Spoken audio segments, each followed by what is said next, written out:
नमस्कार, स्वागत है आपका वीआईपी न्यूज में। मैं हूं आपके साथ आयुषी सोनवानी। रुक करेंगे खबरों की ओर। सीएम विष्णुदेव साय ने दिल्ली से वापस रायपुर आने पर पत्रकारों से चर्चा करते हुए कहा कि केंद्रीय गृह मंत्री अमित शाह को 14 दिसंबर को आयोजित होने वाले पुलिस कलर्स अवार्ड कार्यक्रम और बस्तर ओलंपिक के समापन समारोह के लिए आमंत्रित किया गया है। साथ ही मुंबई में देवेंद्र फडणवीस के शपथ ग्रहण समारोह में भी मुख्यमंत्री विष्णुदेव शामिल हुए।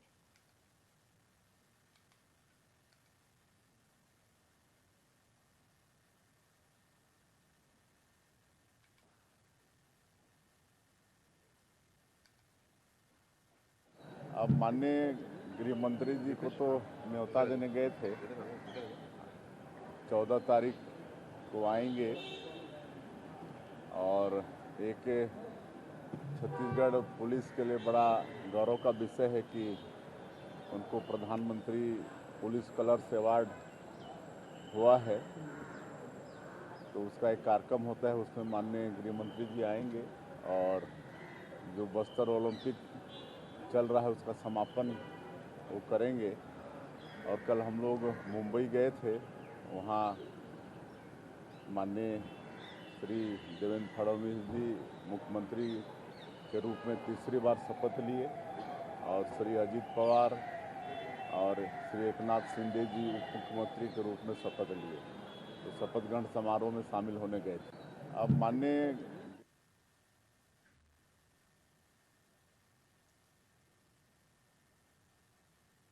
गृह मंत्री अमित शाह छत्तीसगढ़ के दौरे पर रहने वाले हैं, जिसको लेकर गृह मंत्री विजय शर्मा ने जानकारी देते हुए बताया कि केंद्रीय गृह मंत्री 14 दिसंबर को रात की फ्लाइट से रायपुर आएंगे। रात रायपुर में ही गुजारेंगे। इसके बाद अगली सुबह रायपुर पुलिस परेड ग्राउंड में पुलिस कलर्स अवार्ड कार्यक्रम में शामिल होंगे, जिसके बाद जगदलपुर जाएंगे और वहां पारंपरिक संस्थाओं से उनकी मुलाकात होगी। इसके बाद बस्तर ओलंपिक समापन कार्यक्रम में भी शिरकत करेंगे। उन्होंने बताया कि अमित शाह का रात में कमांडरों के साथ डिनर है, साथ ही शहीद परिवारों से मुलाकात करेंगे, जिसके बाद देर रात रायपुर में एलडब्ल्यूई की समीक्षा भी करेंगे।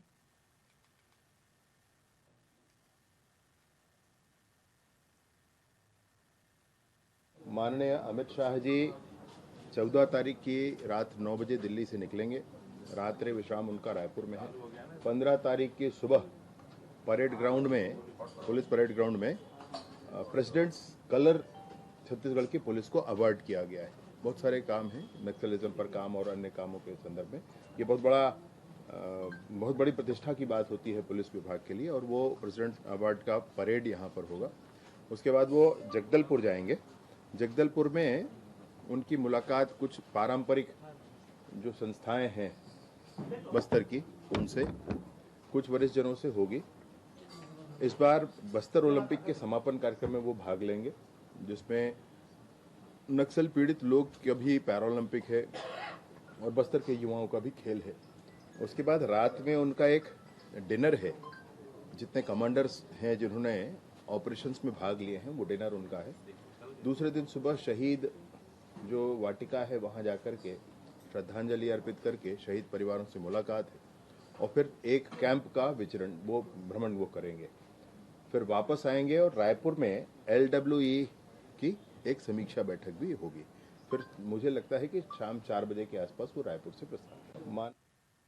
बस्तर पुलिस ने अवैध मादक पदार्थ तस्करों पर कड़ी कार्रवाई करते हुए एक आरोपी को गिरफ्तार कर लिया है। बता दें कि पुलिस अधीक्षक शलभ कुमार सिन्हा के नेतृत्व में बस्तर पुलिस ने ये कार्रवाई की है। सिटी कोतवाली जगदलपुर को सूचना मिली थी कि ग्राम हलबाक चोरा में एक व्यक्ति अवैध मादक पदार्थ रखकर उसे बेचने का काम कर रहा है। सूचना मिलते ही बस्तर पुलिस की टीम मौके पर रवाना हुई और घेराबंदी करके आरोपी संदीप को पकड़ लिया।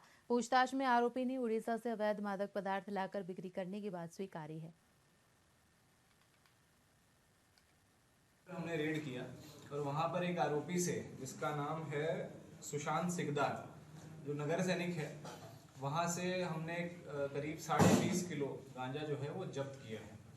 तो बेसिकली हमारी टीम काफ़ी टाइम से वर्क कर रही थी कि जो शहर वाले एरिया हैं वहाँ पर मेन जो गांजा तस्कर है उसके लिए हम लोग काफ़ी टाइम से ट्राई कर रहे थे, और इसीलिए हमें इसको पकड़ कर सफलता मिली, क्योंकि मेन जो सप्लायर है वो शहर के अंदर यही माने जा रहे हैं। तो इनको हमने पकड़ा। इनका जो डंपिंग ग्राउंड था ग्राम हलवा कचौरा में, वहाँ से हमने गांजा सीज़ किया और वहाँ से हमको 3 व्हीकल भी सीज़ किए हैं। उसमें से एक ऑल्टो है, एक स्प्लेंडर बाइक है और एक डिस्कवर है। इसी के साथ ही इसका एक मोबाइल भी सीज़ किया है और इसका जो फॉरवर्ड और बैकवर्ड लिंकेज है वो करंटली अभी अंडर इन्वेस्टिगेशन है। जैसे ही हमको पता चलता है उसमें भी त्वरित कार्रवाई की जाएगी। हमने रेड कांकेर लोकसभा के पूर्व सांसद मोहन मंडावी ने न्यू बस स्टैंड कांकेर में आयोजित श्रीमद् भागवत कथा में कथाव्यास पूज्य संत हिमांशु कृष्ण भारद्वाज के सानिध्य में कथा श्रवण की और इस अवसर पर छत्तीसगढ़ शासन के वन मंत्री केदार कश्यप, भाजपा जिलाध्यक्ष सतीश लाटिया, मत्स्य बोर्ड के पूर्व अध्यक्ष भरत मटियारा, पूर्व सांसद प्रतिनिधि ईश्वर सिन्हा सहित बड़ी संख्या में श्रोतागण उपस्थित रहे। पूर्व सांसद मोहन मंडावी और वन मंत्री केदार कश्यप ने इस कार्यक्रम में भाग लेने के बाद बस्तर के विकास को लेकर महत्वपूर्ण चर्चा की। दोनों नेताओं ने क्षेत्रीय विकास के मुद्दों पर विचार विमर्श किया और आगामी योजनाओं पर चर्चा की।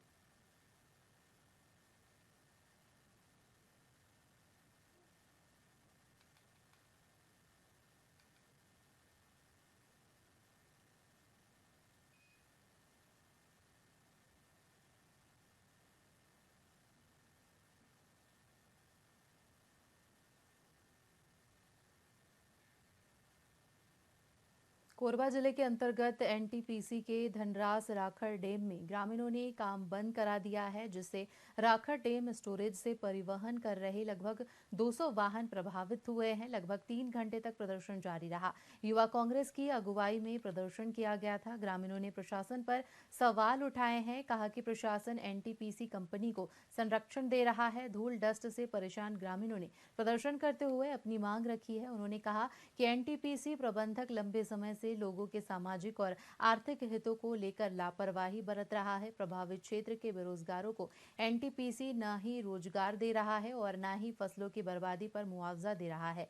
साथ ही उनके जल स्रोत से लोगों के स्वास्थ्य पर भी बुरा असर पड़ रहा है। तमाम मुद्दों को लेकर ग्रामीणों ने एनटीपीसी के खिलाफ नारेबाजी करते हुए जमकर विरोध किया।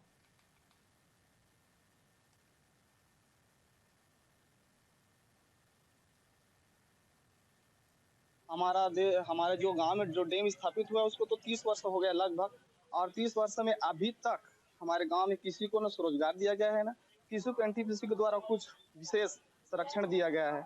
एनटीपीसी को अपना हमारे भाइयों के द्वारा जितने बार का हड़ताल किया गया, उसमें मांग रखा गया, वो मांग आज तक पूरा नहीं हो पाया। आश्वासन पर आश्वासन दिया जाता है, उसमें प्रशासन के भी लोग आते हैं, जैसे विधायक भी अभी हाल में हुआ था उसमें आए थे। ऐसा लगता है कि प्रशासन भी एनटीपीसी के साथ मिला जुला है। एनटीपीसी से उनको पैकेज मिल जाता है, उसमें हमारे गांव का जो मुखिया है वो भी उसमें संलिप्त है। आज विरोध प्रदर्शन हमारे गांव में जो राखड़ सीपेज है, राखड़ डैम से सीपेज है, उस मुद्दे में, राखड़ डस्ट के मुद्दे में और गांव के जितने बेरोजगार लड़के हैं उनके संबंध में हड़ताल। ग्रामीणों का आज धनरास के ग्रामीणों का विरोध प्रदर्शन था राखड़ परिवहन को लेकर। तो इसमें ग्रामीणों को मुख्य मांग थी कि 2022-23 में जो सीपेज के कारण इनका जो भी फसल उसका नुकसान हो उसको मुआवजा का, और दूसरा है यहाँ जो राखड़ परिवहन हो रहा है उस पर स्थानीय लोगों को रोजगार का, और तीसरा मांग था इनका 2020-21 का जो सीपेज के कारण नुकसान हुआ था उसका मुआवजा के लिए। तो इसमें से 22-23 का तो चला गया है मुआवजा प्रकरण बन के, और बाकी जो रोजगार के मुद्दे हैं उस पर मीटिंग रखकर 18 तारीख को मीटिंग रखा गया है, तो उस दिन का समाधान देखते हैं क्या निकलता है। हमारा दोपहिया वाहन में घूमकर लगभग 1 दर्जन मोबाइल फोन लूटने वाले शातिर चोर को रायपुर पुलिस ने गिरफ्तार करने में सफलता प्राप्त की है। जानकारी अनुसार आरोपी ने शहर के विभिन्न इलाकों से 11 मोबाइल फोन लूटे थे, जिसे लेकर लगातार मिल रही शिकायतों के बाद एंटी क्राइम साइबर यूनिट और खम्हारडीह थाना पुलिस की संयुक्त टीम ने जांच शुरू की। घटनास्थल के आसपास लगे सीसीटीवी कैमरों के फुटेज के आधार पर आरोपी की पहचान की गई है और उसे देर रात हिरासत में लिया गया। थाना खपाड़ी अंतर्गत एक शहजादा अली उर्फ भिंडी नाम के एक युवक को गिरफ्तार किया गया है। इसके पास से 11 मोबाइल बरामद किए गए थे। इसमें लगातार ये सूचना मिल रही थी कि जो फोन में बात कर राहगीर जो चल रहे हैं उनके झपट्टा मारकर उनके मोबाइल को छीना जा रहा था, और इसके कई जगह फुटेज आए थे। इस आधार पर सजादा अली को गिरफ्तार किया गया है, कानूनी कार्रवाई की गई। छत्तीसगढ़ औद्योगिक वार्षिक सर्वेक्षण कार्यशाला का एक दिवसीय आयोजन राजधानी रायपुर के सिविल लाइन स्थित सर्किट हाउस में किया गया। इस कार्यशाला में प्रशासनिक अधिकारियों के साथ साथ चैम्बर ऑफ कॉमर्स के अध्यक्ष अमर थारवानी भी मौजूद रहे। साथ ही बैठक के दौरान पदाधिकारियों ने बताया कि इस सर्वेक्षण का मुख्य उद्देश्य इंडस्ट्रियल एरिया से जुड़े लोगों को ट्रांसपेरेंसी देने के लिए छत्तीसगढ़ और केंद्र सरकार की ओर से लागू की गई औद्योगिक नीतियों से अवगत कराना है। कार्यशाला का उद्देश्य राज्य के औद्योगिक क्षेत्र में बेहतर विकास और प्रगति को सुनिश्चित करना है।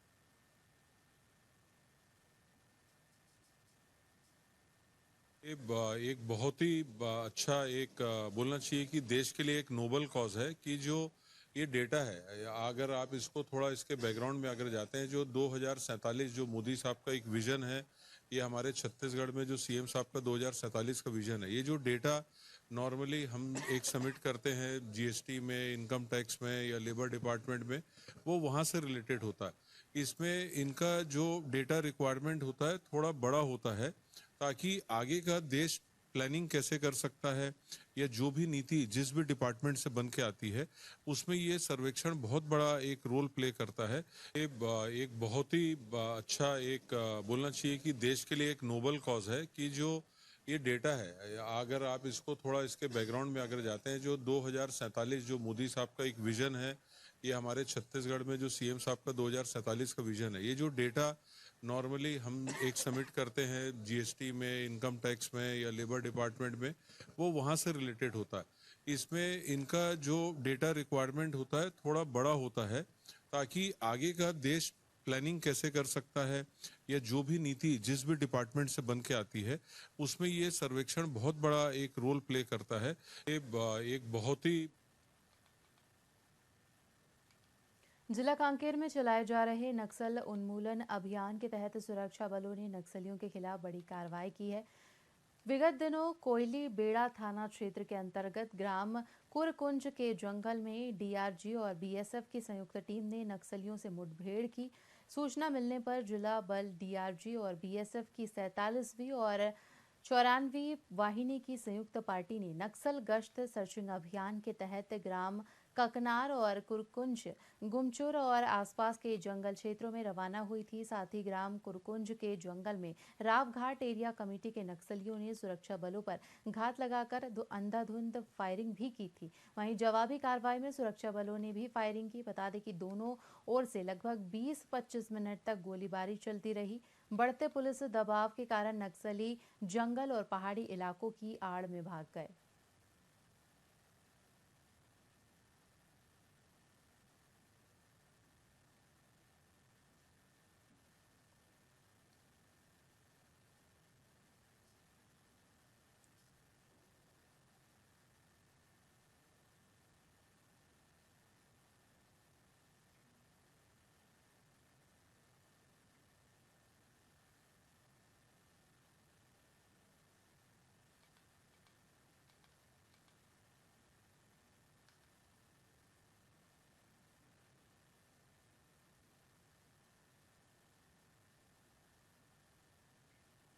इस साल धान की फसल में बीमारियों और कीटों के प्रकोप के कारण उत्पादन में 5 से 10% तक की गिरावट का अनुमान लगाया जा रहा है, जिसका सीधा असर मंडियों में धान की आवक पर पड़ रहा है। किसानों का मानना है कि पिछले साल की तुलना में इस साल धान की पैदावार कम हुई है, जिससे वे समर्थन मूल्य पर अपनी फसल उतनी नहीं बेच पाएंगे जितनी उन्होंने पिछले साल बेची थी।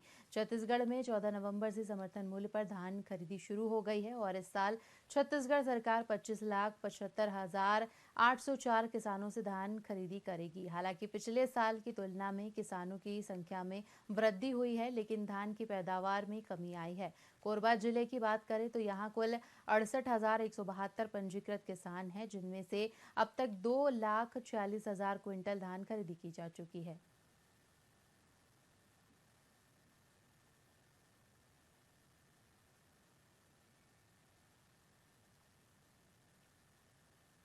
अब बढ़िया चल रहा है, धान खरीदी अच्छा चल रहा है, कोई परेशानी नहीं है, कोई प्रकार से दिक्कत नहीं है।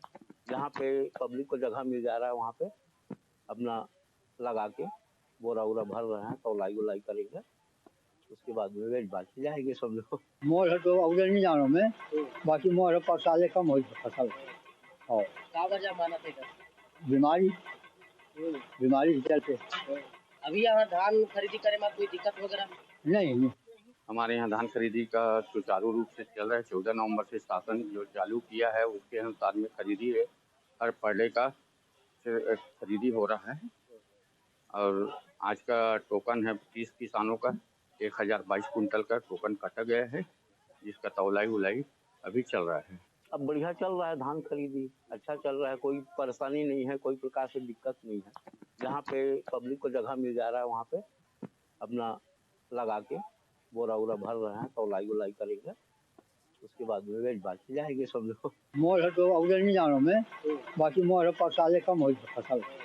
और का वजह माना थे बीमारी बीमारी के चलते अभी यहाँ धान खरीदी करे में कोई दिक्कत वगैरह नहीं।